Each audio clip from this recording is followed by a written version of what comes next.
po no kung imutag poor, poor among the poorest mo ito mga tawag din na wala gyud nya na gyud na itawag nga mga sa to ang government. Pero sa spiritual nato tuna pud siya mao ning mga tabangunon pod.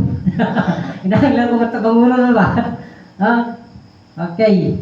So atong tema mo ni no upat ni siya purpisman, no? So, for, doon ang upat. So, F-O-U-R. Upat man na siya. Pero kani siya po, dahil po nga klase nga for, kay pure, arma na siya. So, very poor, din kayo. Nga klase mga magtutuo. Ano siya? No? So, mga magtutuo nga, gid niya dapat tabangunon di ay panahon sa ilang pagkakristohanan. So, mao ni nungdan. No?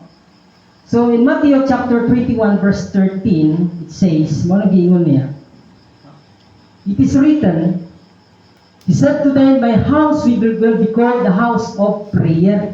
So, di gyud dato di ay kunon i-ignore ang balay-anan puanan sa Ginoo kinganuman. But you are making it a den of robbers. Mao ni yung nahitabo kung nato ang nahidumduman the story of Jesus Christ. When tungyad ko siya sa balay ng puwanan sa Ginoo, lahi ang nga nakitaan. Ano ba? No, ibang istorya ni. Ingat ko siya ba sa balay ng puwanan sa temple. Lahi ang yang nakitaan. Ang iyang puwan ni Jesus nga ang balay ng puwanan, yun, makita dito, nag-praising nga to sa Ginoo, nag-dive nga to sa Dios. Kapasalamat nga to sa Ginoo, ibayaw nga to sa Ginoo. Ano ba? Ang expectation. Bisag ikaw ang pot, basta kung ka balay ng puanan, kung ka simbahan, kasi dapat nga expect nato dito. Mag-ampog yun ka dito, pasalamat ka, magdayag ka, amen? Pero dahil ang iyang naaptan, pagkita ka lang niya, nikuan yun siya yun, balisuko yun siya. Amen? Yeah? Nikuan yun ang iyang nakuan yun. Mao to gipang kwas niya itong mga lamisa ito niya.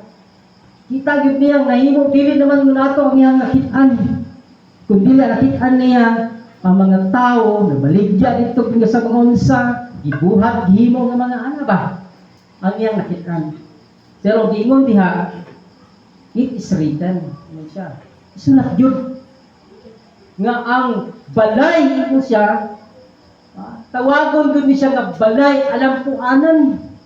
Amen. So, prayer meeting diya, dili nato ni siya kon lang i-ignore. Kay mao ni siya ang time na tayo po'y makiusap sa ating mahal na Panginoon. Amen ba? Pero ang kadaghanan, murag ginabaliwala na siya. Prayer meeting ra bitaw na. Ana ba? Prayer meeting ra na. Kon lang, wala easy ko lang ba? Pero wala sila kabalo nga mas kuan pa dahil na siya. Kay mao na time nga kita makisandurot tanggap to sa atong lawa makagam. Okay. Let us proceed. So dunay koy upat nga klase mga tabangunon, no? Nga klase mga Kristohanon. Nga magtutuo pag yun, no?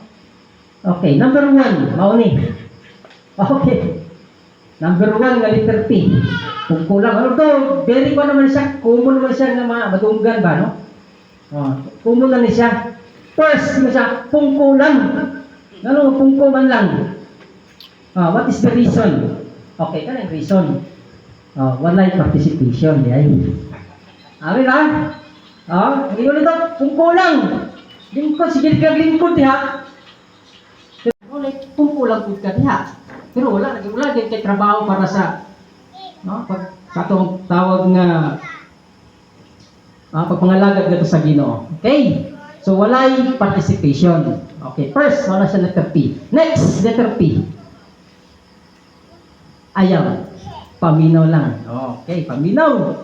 Sige, paminaw. Okay na, paminaw. Kaya naman titanunggan. Amen. Paminaw lang. Sige, paminaw. Sige, paminaw. Okay na. Pero dili naman taman para diha.